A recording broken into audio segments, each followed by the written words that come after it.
Rádio Rio de Janeiro, a emissora da Fraternidade, passa a apresentar Luz na Penumbra, programa que leva ao seu coração a mensagem da doutrina espírita.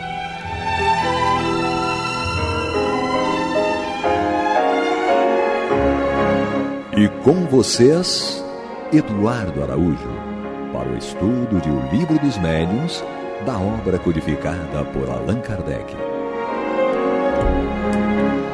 Olá, prezados amigos da Rádio Rio de Janeiro, sejam todos muito bem-vindos. Está entrando no ar o programa Luz na Penumbra, com o estudo de O Livro dos Médiuns de Allan Kardec. Às vezes eu tenho que dar uma parada, que eu vou falar assim, está entrando no ar o programa, aí dá um chute no neurônio, né? Que aí tem debate na Ria, analisando os fatos, Luz na Penumbra, Joana de Anjos, mas por enquanto os neurônios ainda funcionam alguma coisa, dá uns curtos, mas sejam bem-vindos, Luz na Penumbra, com o estudo do Livro dos Médiuns de Allan Kardec.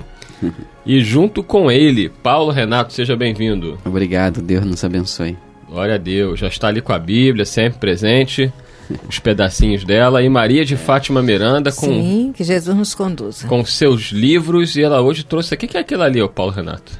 Não sei, Olha só, uma pequena gente. mala. Não, agora ela substituiu, né? A mochila, porque você falou que ia doar a mochila. Não, é porque são livros que já estão velhinhos, se eu colocar na mochila, aí vai ficar sambando. Eu trago isso dentro da mochila.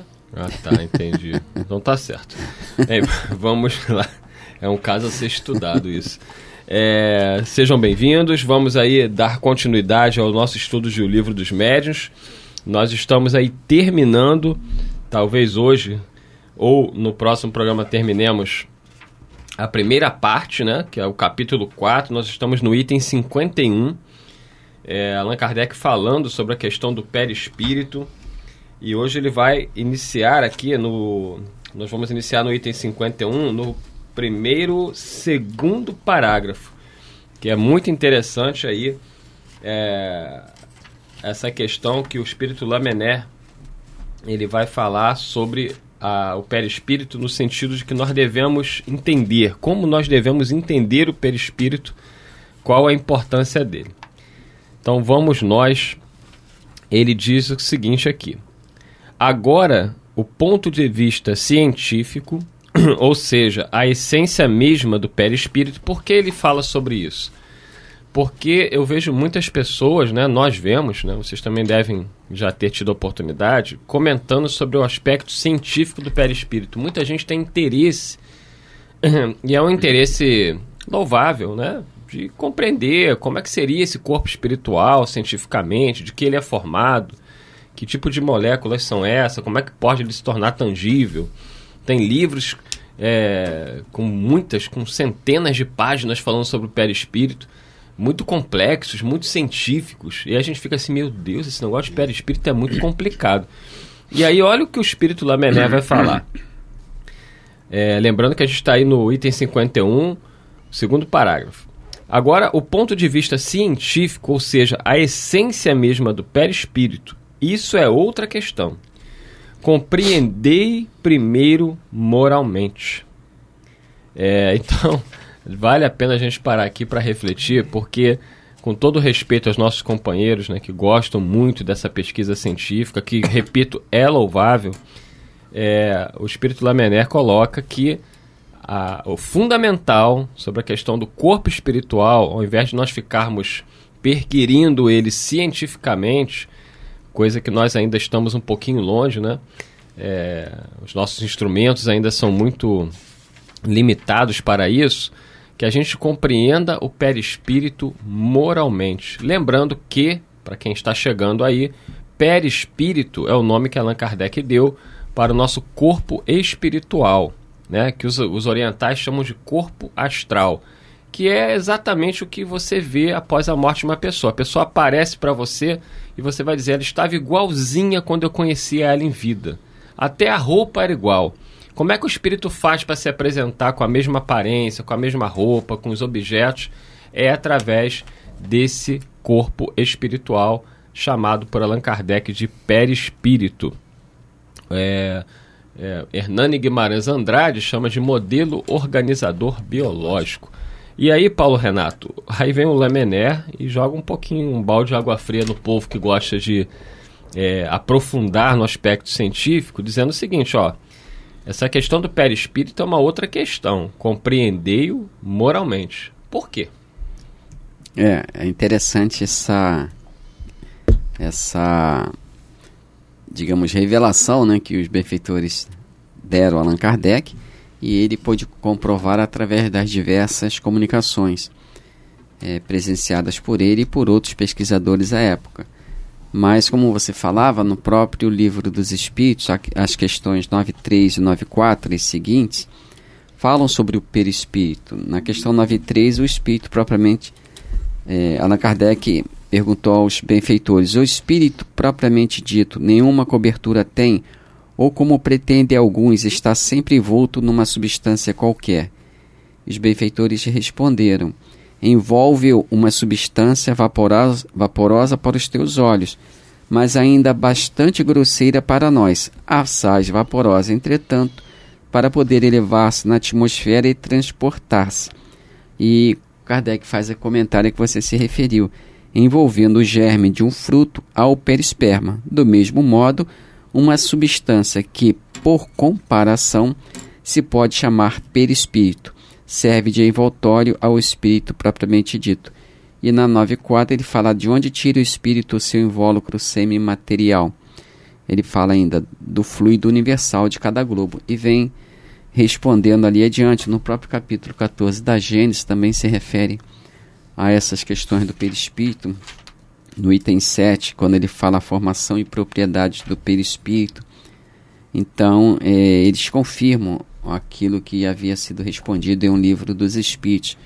No item 11, por exemplo, num determinado parágrafo, no item 10 desse capítulo 14, ele fala que os espíritos chamados a viver naquele meio tiram deles seus perispíritos, porém, conforme seja mais ou menos depurado o espírito, seu perispírito se formará das partes mais puras ou das mais grosseiras do fluido peculiar ao mundo onde ele encarna. O espírito produz, aí sempre por comparação e não por assimilação, o efeito de um reativo químico que atrai a si as moléculas que a sua natureza pode assimilar. E a gente lembra também no próprio Carta de Paulo aos Coríntios, no capítulo 15, quando ele fala sobre a ressurreição, com que corpos os mortos ressurgirão. E ele diz que há corpos terrestres e há corpos celestes. E quando se semeia, não se semeia o corpo com que há de nascer, né? Então ele dizendo que o corpo físico naturalmente fica na terra, no túmulo, como queira, mas a pessoa ressurge no mundo espiritual com o seu corpo espiritual, com a sua estrutura espiritual, que é através do qual podemos verificar a identidade do espírito, a sua, como você falou, não é a sua semelhança com o corpo físico. Não é o corpo espiritual que se assemelha ao corpo físico. O corpo físico é que é montado em cima da estrutura do corpo espiritual. Perfeito. E aí, Maria de Fátima Miranda? Quando ele faz essa ênfase do moralmente, é justamente porque é no perispírito que vai ficar grafado todas as nossas escolhas e as conotações delas. Então, aqueles que estão se moralizando vão, de alguma forma, imprimir no perispírito vibrações, né, e situações mais leves. Nós ficamos imaginando o homem que vive impregnado de paixões e um homem que já está se esforçando na conduta de um homem de bem. A leveza do perispírito. Quem chegou a conhecer Chico Xavier, eu não quero dizer que eu tenha visto o perispírito dele, porque para mim é impossível. Mas quem teve a oportunidade de estar próximo do Chico já sentia uma emanação que partia dele de uma forma muito pacífica, alguma coisa muito amena, uma coisa que nos aconchegava, né? Então a gente fica imaginando aqueles que mediram a aura do Chico, né? A aura que não tem nada a ver com o perispírito. Ela é simplesmente a irradiação das vibrações harmônicas que ele emite. Imagina o perispírito daquela criatura, Que você olhar de fora, podia, não, mas tem o olho isso, tem aquilo, tem doença aqui, tem angina. Mas ele trazia no corpo físico algumas limitações a nível de saúde, mas não era um espírito doente. Com certeza a aura do Chico Xavier abrangia um campo muito maior do que o nosso, né, naturalmente. Se eu não me engano, as pesquisas que foram feitas a essa época, né, a época do Chico lá, 1900 e alguma coisa, parece que haviam medido a aura dele, né? Parece que, segundo o comparativo lá, a aura normal do indivíduo normal variava alguns centímetros. A do Chico perceptível à época pelos instrumentos, parece que dava em torno de 20 aquela foto Kirlia, né? Parece que dava em torno de 20 metros. Mas é o que os benfeitores falam. Isso realmente é coisa para a ciência. A minha foi analisada e foi constatada que ela é inexistente. Inexistente? Não, mas às vezes é inexistente ou imperceptível aos instrumentos humanos, né? Porque a do Chico, com certeza, é aquela noção de campo da física. Né? Tem uma hora que você não percebe nem pelos instrumentos aonde chega a energia. Porque o campo é muito vasto. E a do Chico, com certeza, só foi detectada segundo a possibilidade do instrumento. E, de repente, a sua está nesse mesmo. Deve ser o caso. O campo é maior. A gente lembra que a gente está falando aqui desse exemplo do Chico, né? Até porque foi pesquisada realmente, né? Vieram pesquisar sobre a mediunidade do Chico. O espírito que ama é diferente. Sim. A gente não sabe o que é isso porque a gente não sabe amar. Mas a pessoa que ama de verdade... O magnetismo, né? O magnetismo, a vibração é algo totalmente diferente. Né? Eu lembro que ainda em relação ao Chico, acho que foi uma entrevista que ele estava dando com a Glória Menezes. E ela se emocionou bastante durante a entrevista. E o pessoal achou aquilo estranho, né? Por que ela chorava? Por que estava acontecendo ali? E aí, no final do programa, parece que perguntaram a ela por que ela estava chorando, e ela disse que não sabia explicar, que era uma emoção muito grande, algo que ela sentia que saía dele. Então, aí vocês imaginam Jesus, né? O que saía de Jesus, que Jesus era o amor encarnado na Terra. É algo que pra gente é difícil analisar, a abrangência do magnetismo Miranda. dele naquela região toda, não é? Aí fica bem compreensível para nós aquele toque da mulher hemorroíça. Sim. Simplesmente tocar na barrainha da túnica dele, com sentimento autêntico, né? É interessante que nós, pegando a informação do Evangelho, temos lá Jesus Cristo dando como mais alta fé em Israel aquele homem, né, aquele centurião que pedira a Jesus que curasse um dos seus servos. E todos nós sabemos o que diz o texto. Quando Jesus pretendia entrar na casa dele, ele falou que não precisava, que bastava que Jesus desse uma ordem, porque ele também era homem de autoridade. Quando ele dava a ordem, todos cumpriam. Então bastava que Jesus quisesse para que fosse lá curar o seu servo, e assim aconteceu. E Jesus disse que jamais viu tamanha fé em Israel. Mas os benfeitores espirituais nos sugerem também considerar essa questão levantada, lembrada pela Miranda, da mulher hemorroíça, que estava com aquele fluxo sanguíneo há mais de 12 anos, se eu não me engano. E ela não precisou, digamos assim, entre aspas, talvez, não precisou da vontade do Cristo. Ela não falou para Jesus: Senhor, se tu quiseres, podes me curar. Ela sabia que ele poderia curá-lo, mesmo sem a sua palavra de uma ação, tomando uma ação direta. Ela sabia que todo ele, né, digamos, todo Jesus, na sua feição corporal, não só na sua expressão verbal, mas que todo ele representava a cura que ela precisava. Ela tinha essa absoluta certeza. Tanto assim é que o texto diz que ela se esforçou para tocar Jesus, não importa em que parte dele ela fosse tocar. Que ela sabia que qualquer parte que fosse tocada, Jesus, e que ela pudesse tocar o Cristo, ela encontraria a cura que o acolhimento, procurava, não é? Né? Então, os benfeitores sempre nos fazem, para todos nós, essa lembrança, que é preciso que a gente também considere aquela fé máxima da mulher que estava com fluxo sanguíneo já há muitos anos. É interessante, Paulo. E se formos analisar a distância dos fatos, nós verificaremos que talvez ela fosse tivesse maior fé em Israel. Sabe que eu estava pensando nisso, de repente, até o momento do centurião, ele não tinha ainda encontrado aquela mulher. E é interessante porque na hora dessa cura, quando Jesus olha para ela e fala assim, filha, a tua fé te curou. Olha, não foram em todas as curas que Jesus identificou o outro como filho, porque filho é o ser que tem mais intimidade.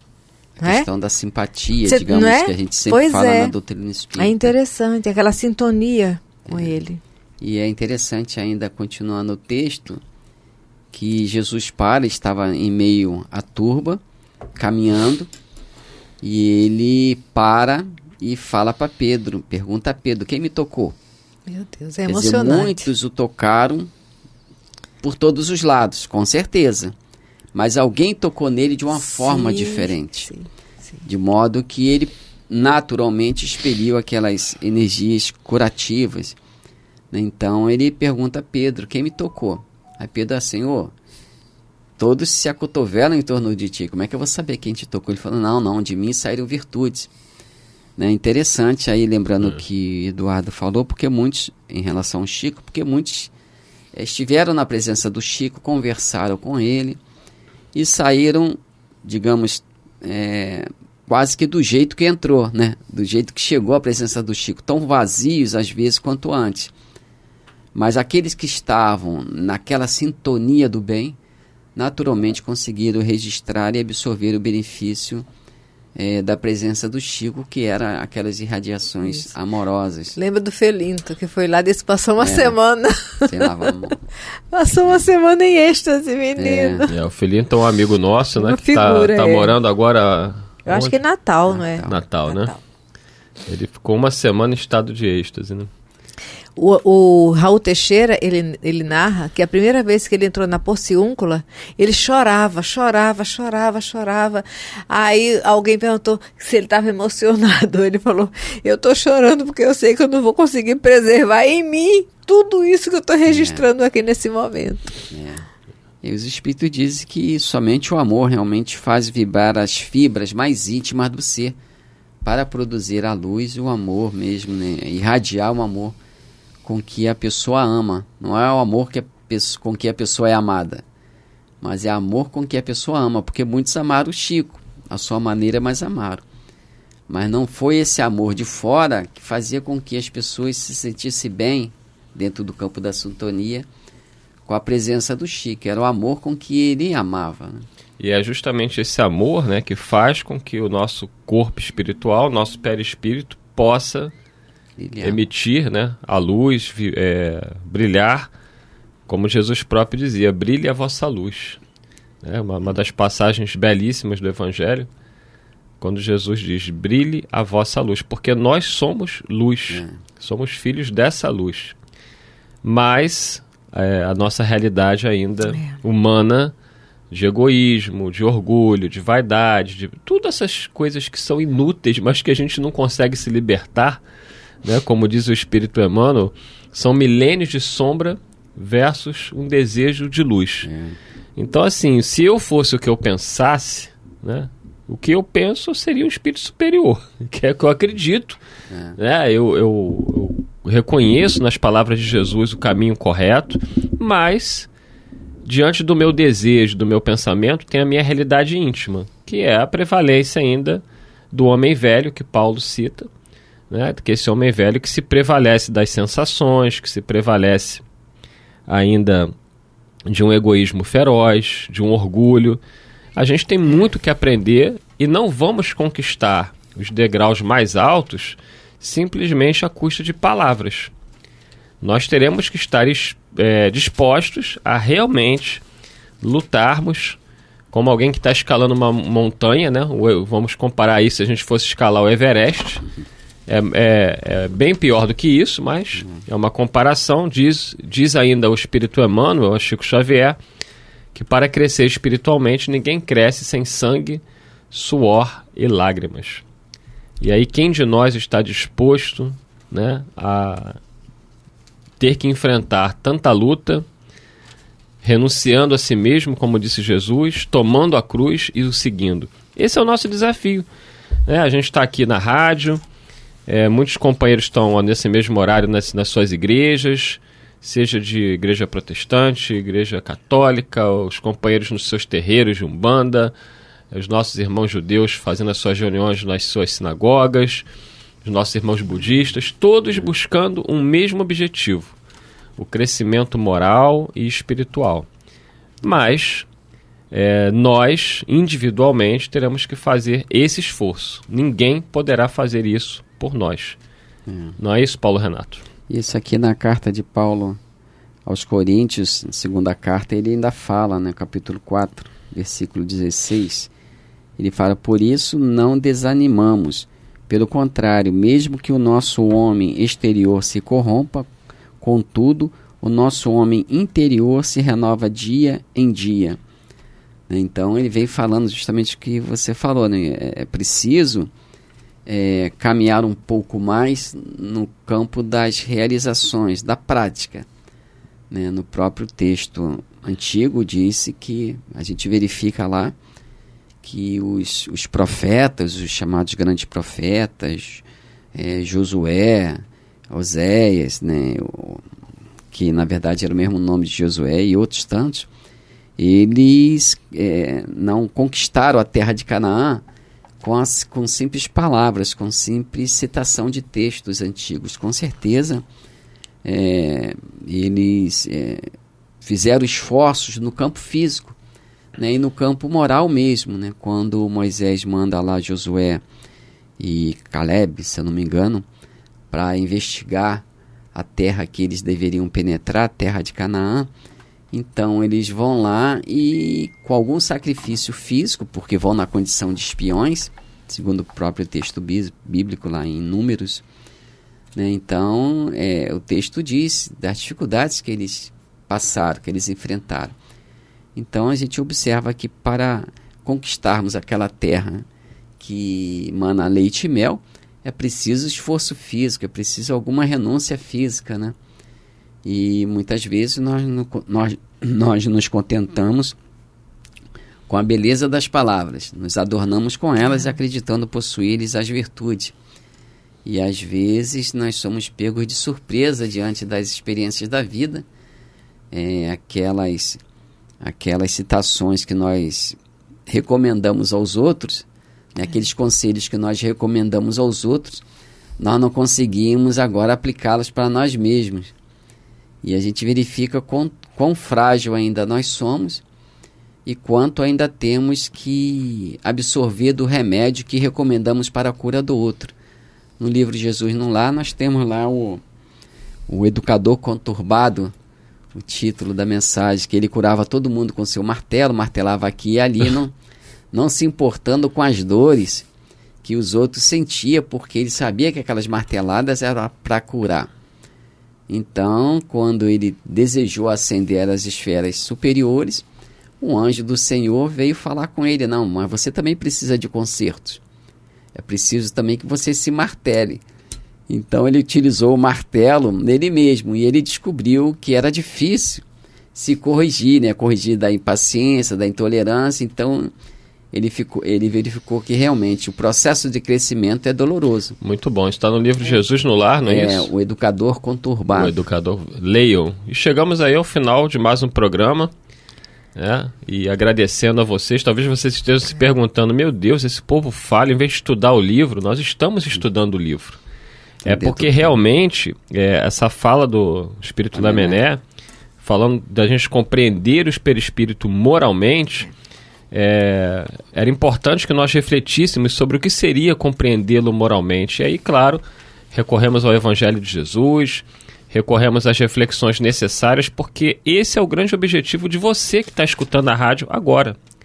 É melhorar moralmente, é crescer espiritualmente, para ter paz e ser feliz. Mas semana que vem damos continuidade. Muita paz a todos aí. Muita paz, que Jesus nos conduza. Deus nos abençoe. Você está ouvindo o programa Luz na Penumbra.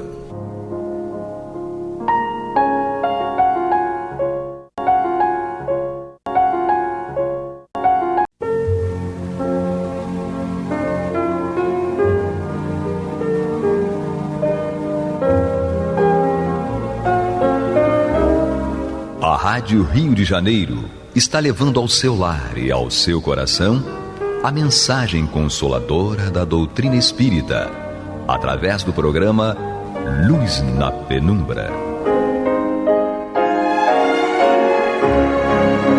E agora com vocês, Amaury Santos e Astênio Oliveira, para comentar os textos da Revista Espírita de Allan Kardec no período de 1858 a 1868. Olá, meus amigos queridos. Rapidinho, viu? Já voltamos aqui mais uma vez. E eu, Amaury Santos. E Astênio Evangelista de Oliveira. Assessorado pelo irmão Pablo, né? Estamos aqui mais uma vez para estudarmos a Revista Espírita de 1858 a 1868. E nós estamos num momento muito interessante que nós podemos visualizar através da investigação que Kardec está fazendo a esse espírito que viveu na Terra, mas que hoje está num patamar mais elevado, está em Júpiter, e ele nos contando como Júpiter é em diversas situações, que é um mundo mais estável, um mundo que já não tem mais vulcões, já não tem essas tormentas, mostrando que é um processo evolutivo e é progresso. Só dele sair daqui e morar em Júpiter já mostra isso, né, Astênio? Com certeza. Era só isso que a gente queria. Bom, mas aí no último programa, a pergunta que Kardec tinha feito ao Bernard Palissy foi a seguinte: lá em Júpiter, né, os corpos são opacos, diáfanos ou translúcidos? E ele responde: há uns e outros. Então lá há corpos opacos, há corpos diáfanos e há corpos translúcidos. Uns têm tal propriedade, outros têm outra, conforme sua destinação. Então, na hora de reencarnar, é definido o tipo de corpo, né, que a pessoa vai ter, se opaco, diáfano, etc., dependendo da finalidade, da missão, da tarefa que vai cumprir no plano físico de lá, essa coisa toda. A gente estava até comentando no último programa que não é muito diferente na Terra, porque também quem vai nascer para uma tarefa pesada normalmente nasce com mais músculos, né, exatamente. Uma constituição física que vai suportar carregar um saco de cimento de 60 não é o meu quilos, caso. Não, para eu carregar 6 quilos já está difícil. Mas vamos lá. Aí o Kardec continua perguntando o seguinte: concebemos isso para os corpos inertes, mas nossa questão refere-se aos corpos humanos. Kardec entendeu que ele estivesse se referindo aos corpos da matéria inerte, né? Sim. Mas aí reforça que ele gostaria de saber como são os corpos humanos, né? Aí ele responde assim: o corpo envolve o espírito sem o ocultar. Então lá o espírito não fica totalmente oculto. Como é o nosso caso. Como fica aqui na Terra, né? Aqui pra gente acreditar. Por isso que é prisão, né? Aqui pra gente acreditar que existe um espírito, a gente tem que ter fé, né? Porque não dá pra ver, não, né? Então ele fala assim, o corpo envolve o espírito sem o ocultar, como um tênue véu lançado sobre uma estátua. Nos mundos inferiores, o invólucro grosseiro oculta o espírito a seus semelhantes, mas os bons nada têm a esconder. Podem ler no coração uns dos outros. O que aconteceria se assim fosse na Terra? Imagina, né? Se aqui fosse possível... A gente saberia que o outro estava mentindo. Né? Claro. Nossa, e mais os pensamentos terríveis. Exatamente. Né? Às vezes o espírito, o corpo está lindo, mas o espírito está podre. Tá podre. Imagina. Túmulo caiado de branco por fora, como Jesus falou, e podre por dentro. Cheio de podridão por dentro, né? Então, imagina se a bondade divina não tivesse impedido que a gente tivesse esse tipo de visão aqui na Terra, né? Bom, aí Kardec pergunta: há sexos diferentes? Interessante pergunta, né? Sim. No mundos superiores, né, como Júpiter, há necessidade, né? E ele responde sim. Há sexo por toda parte onde existe a matéria. É uma lei da matéria. Então, informação importante, né?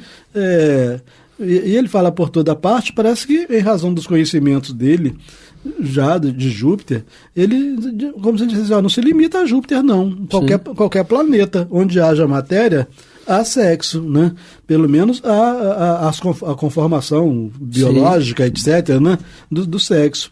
Bom, e aí Kardec falou assim, qual a base da alimentação dos habitantes? É animal e vegetal, como aqui?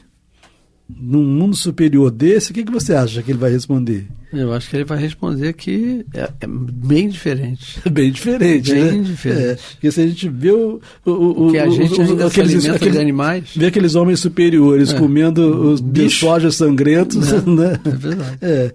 Então, assim, ó, qual a base da alimentação dos habitantes? É animal e vegetal, como aqui? Ele responde, puramente vegetal.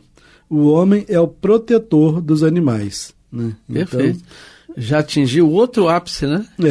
Aí mostra o processo evolutivo. Né? Isso. Então lá o animal é o companheiro que o homem cuida, né? Sabendo que é um companheiro que está ainda num grau inferior de progresso. Acho que está progredindo também. Mas ele não transforma em alimento, não. Né? Perfeito. Vamos chegar lá também, né? Vamos chegar, mas por enquanto a gente continua comendo um bifezinho. Muitos de nós, né? É verdade. Ou a maioria de nós. Bom, foi-nos dito que eles absorvem uma parte de sua alimentação no meio ambiente, do qual aspiram as emanações. Isso é exato? Ele respondeu sim. No fundo, até nós aqui já aspiramos, né? Quer dizer, nós nos alimentamos em grande parte, em boa parte, né? Nós só não temos a sensação de satisfação. Né? Mas o oxigênio é um alimento. Se deixar a gente só respirar, a gente vive pouco tempo. É né? verdade. Mas, de qualquer forma, uma parte da alimentação... Nossa, também é. Tanto é que se você fica num acidente e tal, você fica sob escombros, às vezes durante alguns dias, você não se alimenta e continua vivo. Né? Exatamente. Prova de que você continua se alimentando de algum modo. Bom, comparada à nossa, a duração da vida é mais longa ou mais curta?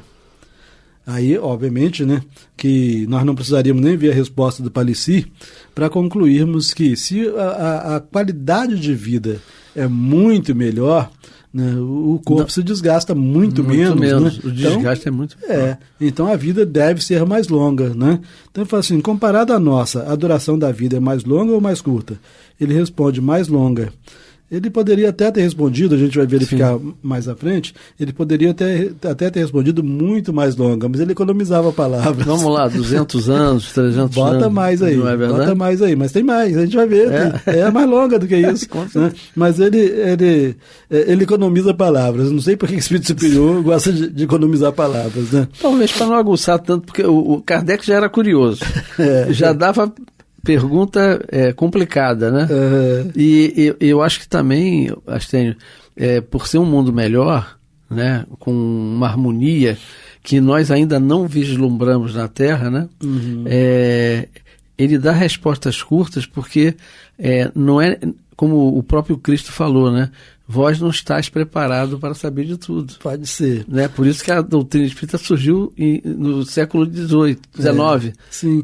E depois também a gente vai ver isso mais para frente, de algum modo nós estamos querendo comparar o que é incomparável, né? Sim. Questão de tempo na Terra não é igual a questão de tempo em Júpiter, certeza, né? Exatamente. Aí Kardec pergunta assim, qual a duração média da vida? Né? Aí ele responde assim, como medir o tempo? Né? É porque o tempo tem Fez uma contra-pergunta. Porque o tempo tem outro significado, né? Lá em Júpiter. Não dá para ele puxar o nosso relógio para lá. Não é verdade? Então ele fala assim, ó, Kardec pergunta assim, não podes tomar um de nossos séculos por termo de comparação? Porque normalmente aqui na Terra você vive menos de um século. Sim. Né? Raramente você passa de um século. Ainda mais na época dele, que a medicina não estava tão evoluída. Hoje você tem pessoas com 108, Sim. no máximo lá 115, mas é como você falou, uma coisa rara, né? Então Kardec, por exemplo, não pode tomar um de nossos séculos por termo de comparação. Aí ele responde, creio que mais ou menos 5 séculos. Por isso que eu falei que ele podia ter respondido muito mais longe. Nossa, é verdade. 500 aninhos, comparando o nosso tempo. Imagina o bebê. Ele não é uma criança. Está só com 200 anos. É verdade. Bom, vamos lá. Pior que, na verdade, nesses mundos, a infância quase não existe, né? Quanto mais se progride, menor... Você vê que aqui na Terra a infância já quase não existe mais. É verdade. Já nascem já mexendo no celular, né?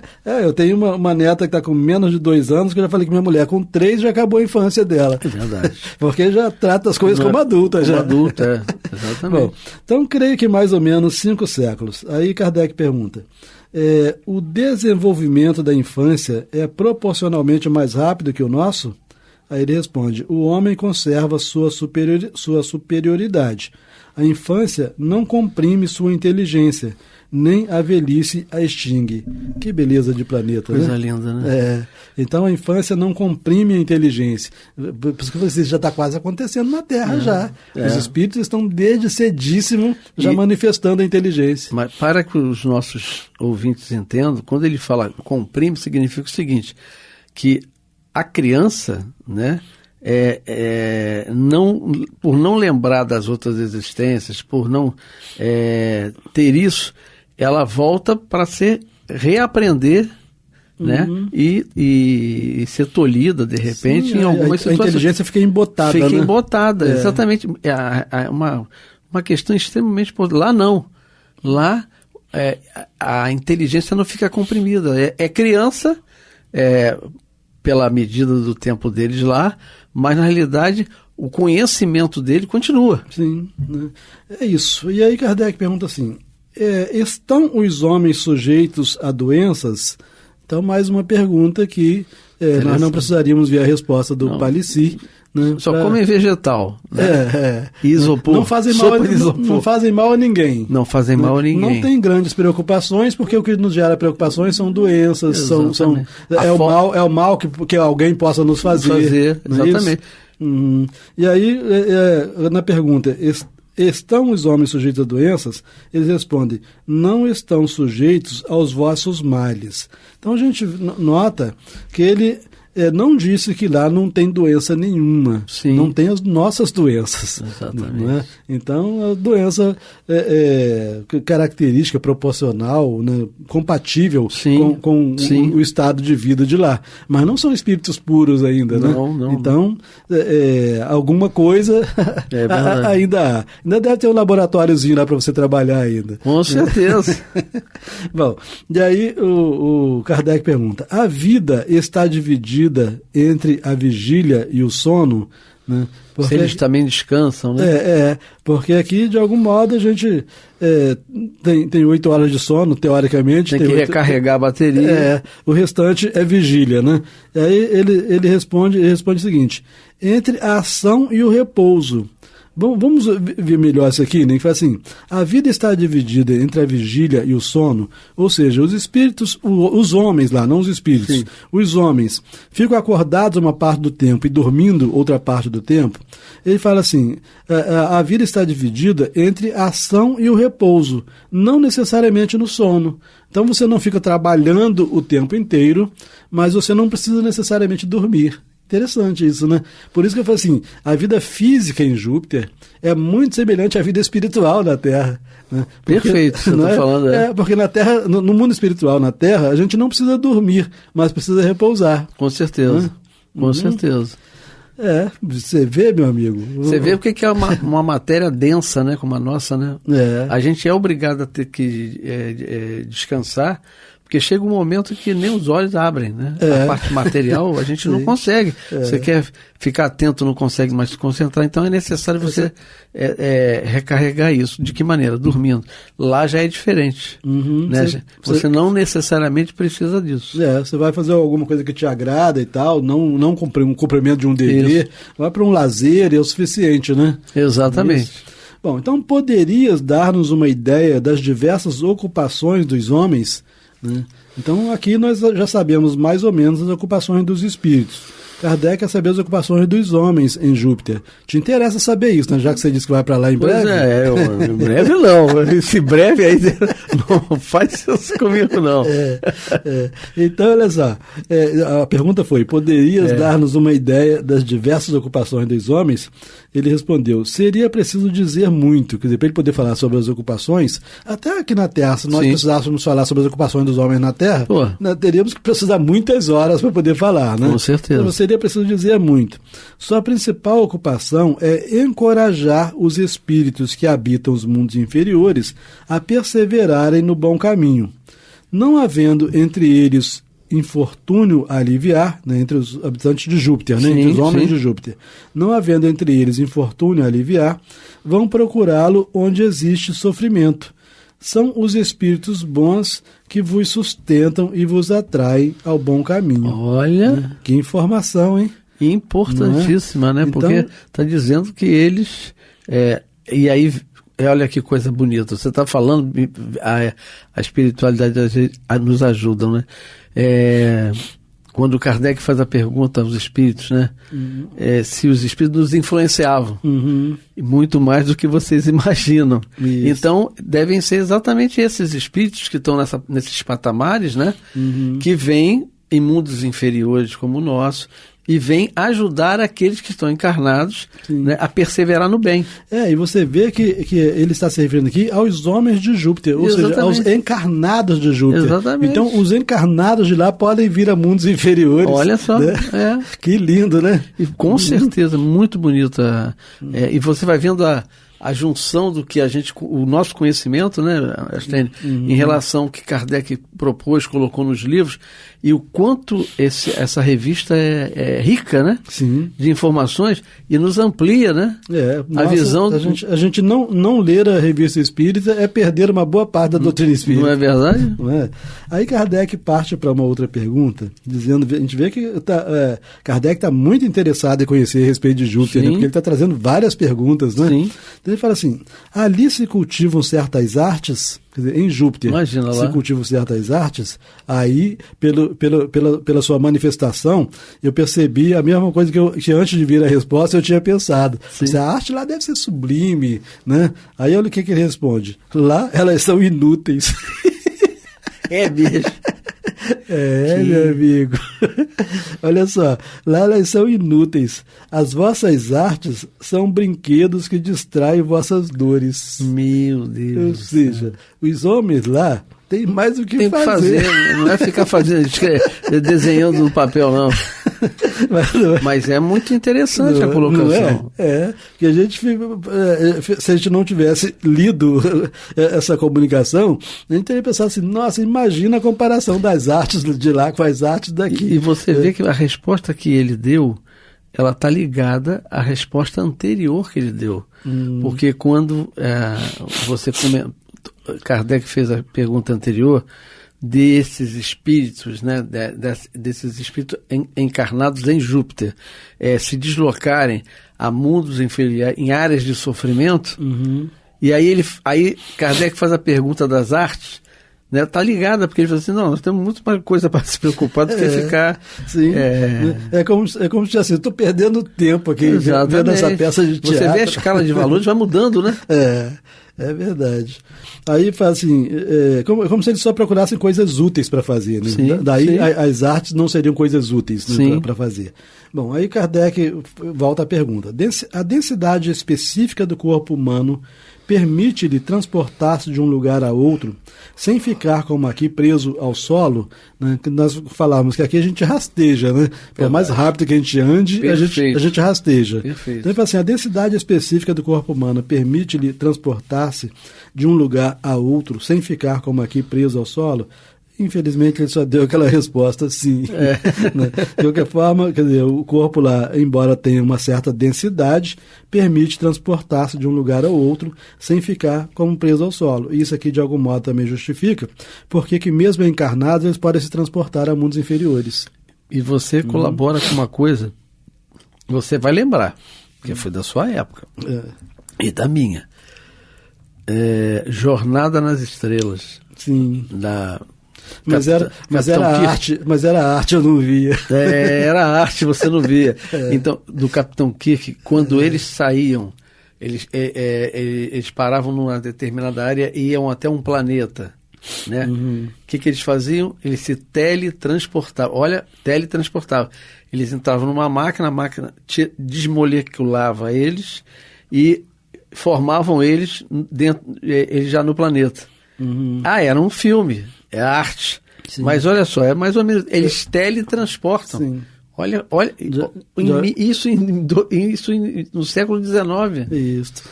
E a gente lendo outras partes da Revista Espírita, inclusive no livro Céu e Inferno, né, tem uma comunicação lá no Céu e Inferno da viúva Fulon, que ela não deu o nome do planeta, mas que ela estava num planeta dentro da escala espírita como um planeta bom, considerado como um planeta bom, né? Então, era um mundo superior.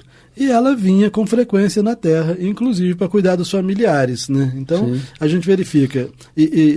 Ela dá a impressão de que lá nessa comunicação no livro Céu e Inferno, ela vinha ainda como espírito, ela não tinha reencarnado nesse outro mundo, pelo menos no momento que ela estava se comunicando. Sim. Ela estava ainda nesse mundo superior, mas como espírito. E se deslocava até a Terra, né, com facilidade. Com a velocidade da luz, como a gente vê no livro dos Espíritos. Exatamente. Não é isso?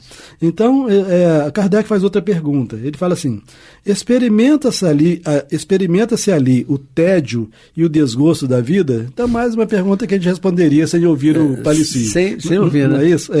Ele responde: não. O desgosto da vida não provém senão do desprezo de si mesmo. Nossa, olha, que pancada. Isso aqui se aplica pra gente também. O desgosto da vida não provém senão do desprezo de si mesmo. Então, aí entra os suicidas, né? E aí a gente verifica. A própria depressão, né? Sim. Sabe, se valoriza, né? Se colocar como coitadinho. Isso, né? Vai trabalhar, vai produzir alguma coisa. Vai limpar um jardim, como o teu amigo fala isso. Vai limpar um jardim, vai lavar uma escada. Então não provém senão do desprezo de si mesmo, né? O desgosto da vida, né? Talvez não tenha sido por outro motivo que Jesus nos orientava a amar a Deus sobre todas as coisas e ao próximo como a nós mesmos, né? Então, porque muitos de nós não nos amamos, amamos o outro. Então, eu amo o Astênio, mas eu não me amo. Aí eu sufoco o Astênio.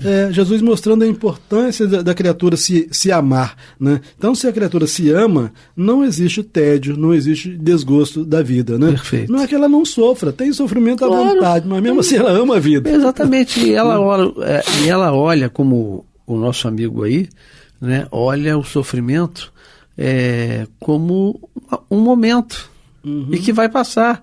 Por isso que o Chico, quando reclamou, né, dando uma de coitadinho, Maria mandou dizer para ele, e foi Bezerra que trouxe a mensagem, dizendo assim: Chico, senta aí, anota aí. Já estou com papel, já estou com caneta, com lápis. Então anota. Tudo passa. Sim. E isso também vai passar. Maria, acabou.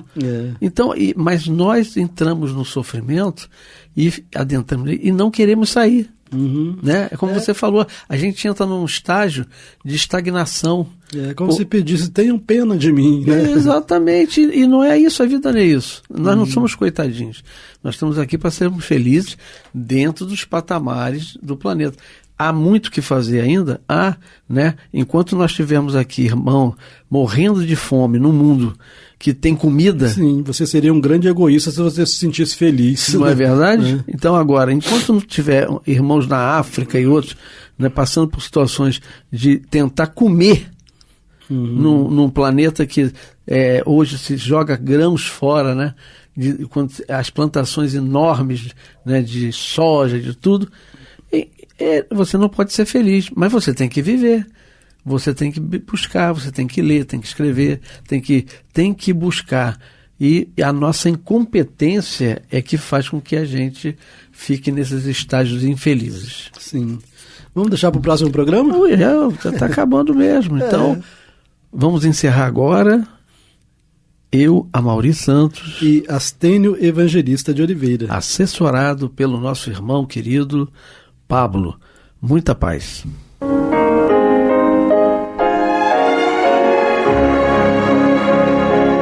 E vamos ouvir agora a prece de encerramento de nosso programa, na voz de Geraldo de Aquino. Jesus, dá-nos coragem para a luta, piedade para os insultos e misericórdia para as injustiças e ingratidões. Limpa nossa alma de inveja e ambições mesquinhas, de ódio e de vingança o nosso caminho.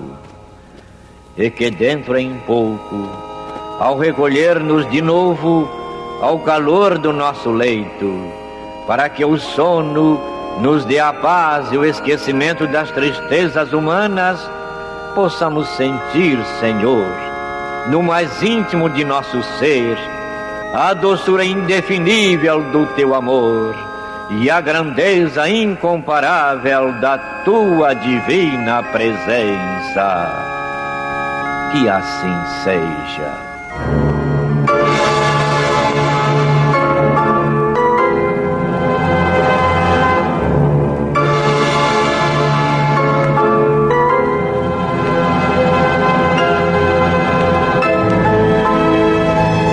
Acabamos de apresentar o programa Luz na Penumbra, que voltará a ser apresentado amanhã às 21 horas nesta emissora.